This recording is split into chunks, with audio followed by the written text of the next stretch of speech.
Good afternoon, vinyl community. How you doing, VC and YouTubers, YouTube watchers, YouTube creators? How y'all doing today? It is Sunday. It's your Vicar of Vinyl with you. I'm back again. It's Sunday, August 29th. It's been I don't know. It's been a couple of weeks, man, and that sucks for me because I do like making content. I like making videos, and it just work has been just I don't know how to explain it. It's nuts is I guess the only word I can come up with, and I've been exhausted this past week, so I couldn't think about doing one. And I knew what I wanted to do. There's a few I want to do. I have an update of a ton of records I've been buying. I don't know, there's like 35 records I haven't even talked about it, something like that. And while I was on this epic shoot day on Tuesday, Charlie Watts passed away, and that hit me, and it hit, I'm sure, a lot of people hard. We're all Stones fans, or a lot of people, not all. I can't tell you what you like and what you don't like. Who the hell am I? But I'm a big Stones fan, and I have a lot of friends that are big Stones fans, and I've been a fan since I was a kid. So the passing of Charlie Watts, as you know, of course, it's not like he lived to 80 years old, so there's no crying in the fact that he didn't have a long and wonderful, amazing life, and what an amazing life and career. But it does mark a certain passage, a certain time has certainly come to an end. I don't know if the Rolling Stones will continue without him. I would say they shouldn't. That's just me. They can do whatever they want, of course. I love Keith and Mick and Ronnie and all the, whatever. I'm rambling, of course, but I wanted to have a chat just about Charlie Watts. A chat about Charlie. 80 years old, so he was born in 41. The Wembley Whammer, as I think Mick nicknamed him the Wembley Whammer, which I thought was a great name. I'm just gonna talk about Charlie a little bit and just show some records and show some Stones records. I'm kind of focused. I'm gonna focus on, the 6 I think are masterpieces, and Let It Bleed is really one of them. I think the record before this, Beggar's Banquet, it could be an honorable mention in the list, but I think they have 6 masterpieces. And I'm going to talk about those a little bit just while I'm talking about Charlie. Born in 41, and Charlie really, he got his start because he loved jazz music, and Charlie was a big fan of jazz. In fact, we have a station here in Toronto called Jazz 91.1 on Jazz FM, and I know that Charlie tuned in all the way from merry old England. He would tune in because I know he had called into the station. I wasn't listening at the time. He actually called in to our Toronto jazz station, which is very cool. Anyway, jazz was Charlie's thing. That was the thing that he got off on first, and the thing that really attracted him to music and drumming. I think one of his first drum heroes was Joe Morello, is who he was first really blown away by. And anyway, he started picking up the sticks and tapping away and started playing. But Charlie was never formally taught. He learned on his own, and you can hear that in his playing. What a great record this is. I mean, Let It Bleed, right? Give Me Shelter on this record. You can see the track listing right there. Give Me Shelter, Love in Vain, Country Honk, the country version of Honky Tonk Woman, just incredible. Live With Me, Let It Bleed, Second Side, Midnight Rambler, You Got the Silver, Monkey Man, You Can't Always Get What You Want. Give me a break, man. I mean, it's the greatest hits record. This isn't a studio release, but it is. It is indeed from 1969, December of which. Anyway, yeah.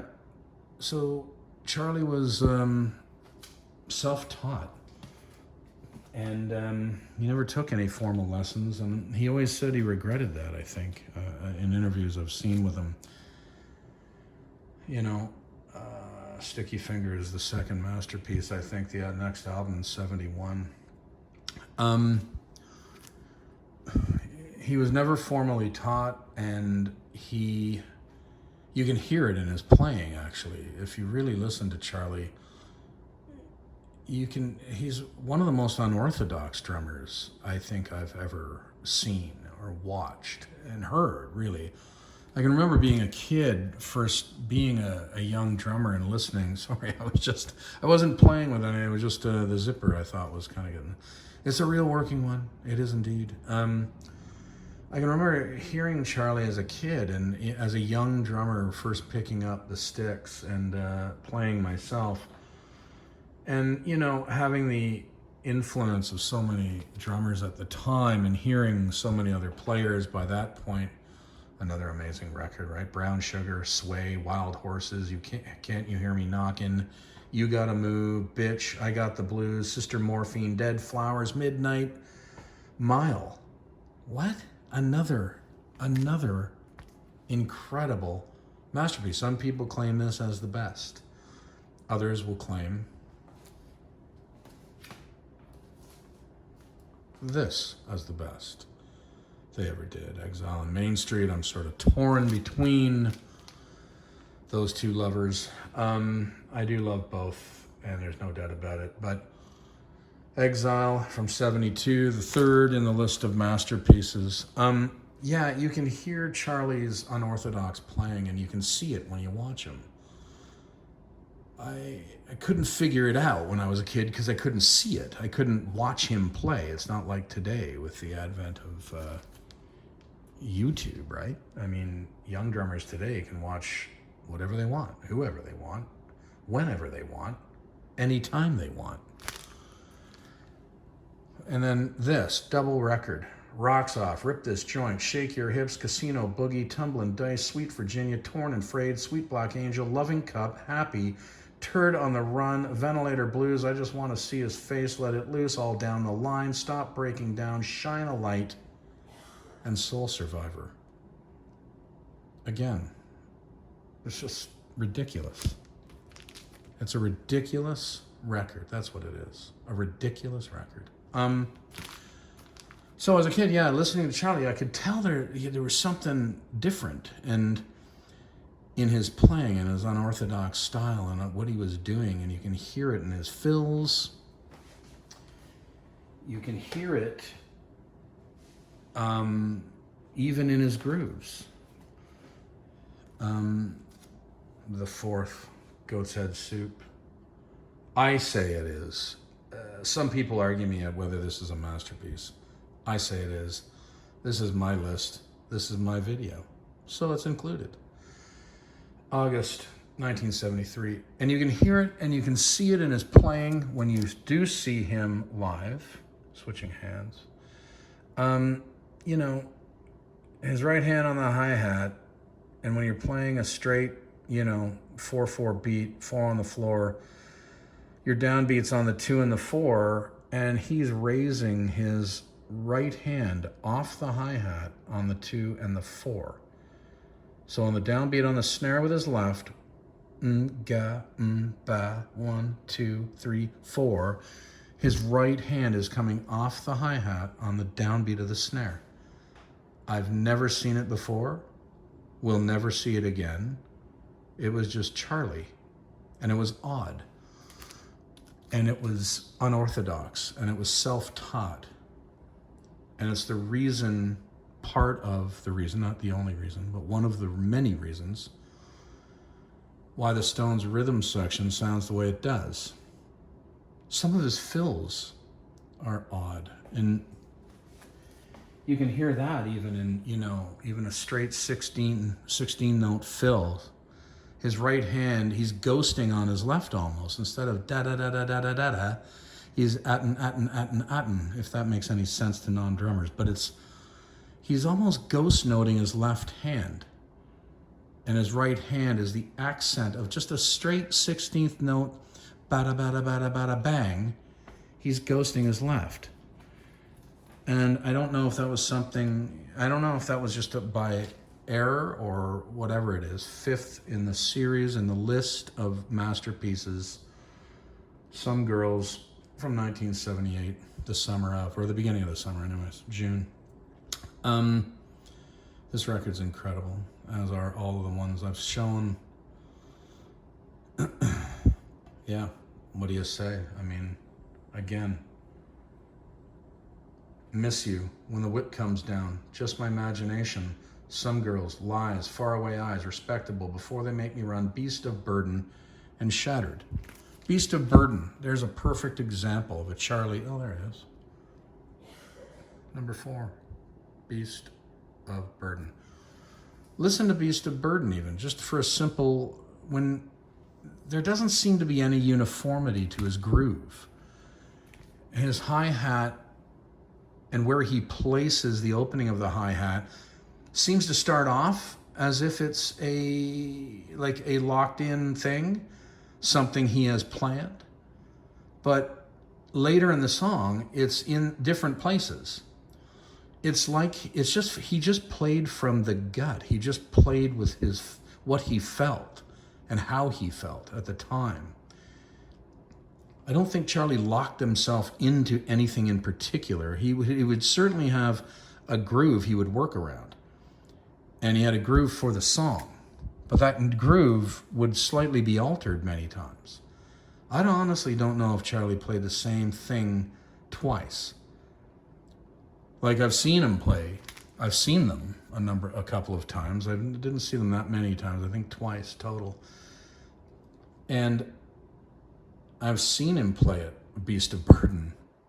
And it's not like the song. It's not like the recording. And that's fine. Again, I don't care about that. But it just shows you there doesn't seem to be a uniformity to his playing. He doesn't lock himself into a box. And that's all part of his unorthodox style. Whereas many trained and schooled drummers, and they all have obviously their own feel and their own style, and they can add flair here and there. But a lot of the time when people are locked in a groove, I know when I'm locked into a groove with a band I'm in, I'm locked in that groove. I'll have flashes here and there, nice little fills, but Charlie seems to mix it up. And yeah, he was an interesting player, and he's the only guy. He was a big part of the why the Stones are the Stones. I think so. What do you think? What do you think of Charlie Watts? I loved him, and a classy guy, just an absolute class act.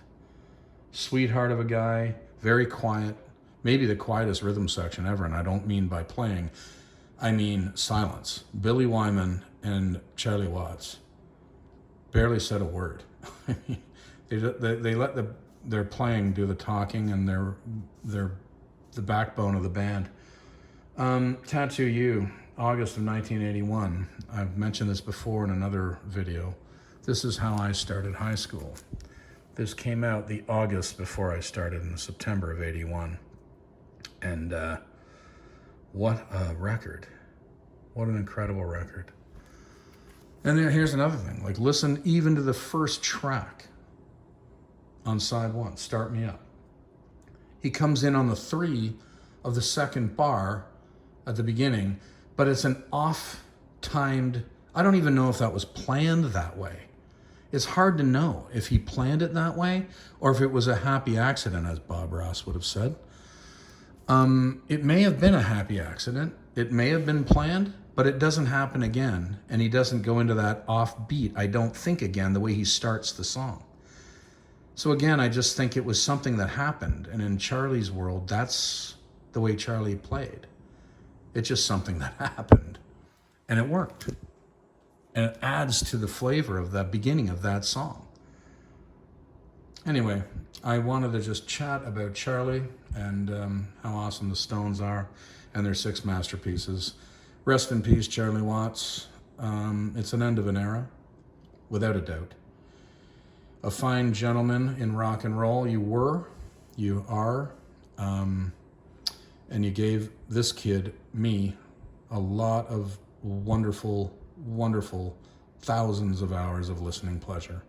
Thanks again, Charlie. Rest in peace. God love the Rolling Stones. Vicar of Vinyl out of here.